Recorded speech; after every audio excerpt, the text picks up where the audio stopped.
Hey everybody, ronarray here, and after GOG improved the loot, there have been multiple new farming techniques that people have been using to make their divines. So in this video, I wanted to cover a pretty unusual thing that currently working very nice to drop a lot of currency, which is expedition farming. I've been testing expedition farming for some time and it showcased very good results for me.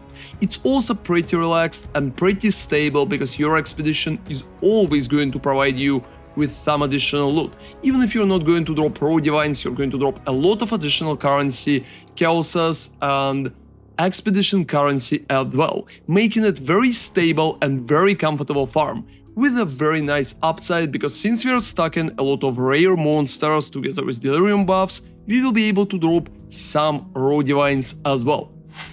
Let's go and I will be able to explain how it's working and what you will need to prepare that farm for yourself. So let's talk about the strategy itself. During that strategy, we are going to spawn expedition in the map and we are going to make expedition to spawn as many rare monsters as possible. Because rare monsters have a higher chance to drop a proper loot such as exalted, skeletons or even divines. So we're going to maximize amount of runic rare monster that we can get in that setup, making sure that we will be able to kill all of them and receive a proper loot. Now let's talk about our Atlas setup for that strategy, and generally we are going to run expedition. I recommend to take time detonation together with legendary battles, because that way we will have increased number of rare expedition monsters in your maps, together with quantity of exotic coinage, which is pretty nice and very close to 1 exalted right now. We're going to drop a lot of it. After that, I also recommend to take Disturb the Rest, because your maps contains 30% increased number of runic monster makers is just absolutely amazing. But the last point is a little more questionable. Generally, you have two options here. You can go for Path of History, 35% increase effect of remnants, or for detailed records. Since selling logbooks right now, or even running logbooks, could be a very decent strategy too, I'm taking detailed records right here, mostly because expedition logbooks found in your maps always have 3 implicit modifiers. It's making your logbooks cost more, and if you're going to run them, the bonuses inside those logbooks are going to be better too. But if you don't really like logbooks, don't really like to sell them, or don't want to focus on them, you can just drop those 2 points and take Path of History instead. There's also a node called Extreme Archaeology, which is in my opinion is not that amazing.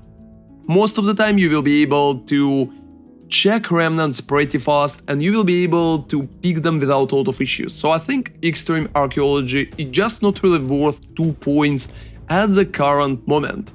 And it will be much easier to pick proper things over the expedition just without it. So detailed records or Path of History is probably the best setup, and I'm going for detailed records right now.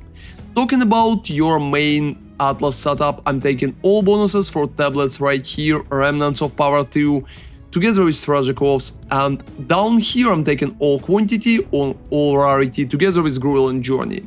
And to the left I'm picking bonuses for rare monsters here and there. I'm taking Expanding Hordes and Bountiful Bloodlines for magic monsters too. We can replace 1 point from Twin Threats to Unstable Energies, because Unstable Energies could be a very good bonus. But if you feel like it's too random for you, or you just don't really want to make your maps harder, you can pretty much ignore Unstable Energies whatsoever and just run Twin Threats instead, even if it's going to give you only 1 rare, which is pretty small right now for the bonus. So let's talk about the tablets. The most important one here is Forgotten by Time. It provides expedition monsters in your maps spawn with half of their life missing, and runic monsters in your maps are duplicated. That's a very big bonus. First off, it's going to help you out with your clear. And second, it's going to duplicate all runic monsters in your maps, leading to much more loot, and that's literally what we are looking here for.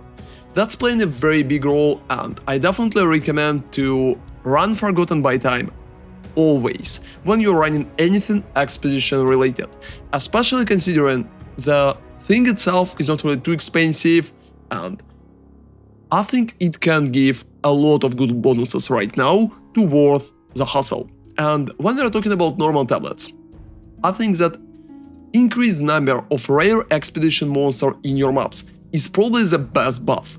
You can combine it with increased quantity of items, for example, which is a very good combination, or you can get just increased number of runic monster makers as the second option from your basic expedition tablet. For more expensive options, you can also get such thing as pack size and rarity from those tablets. So I think having increased number of rare expedition monsters on most of those is pretty much recommended. Number of runic monster makers is fine too, and on top of it, I also recommend to use at least one irradiated tablet. From irradiated tablet, you can receive 15% increased rarity, like from 10, and you can also receive your maps has one additional random modifier.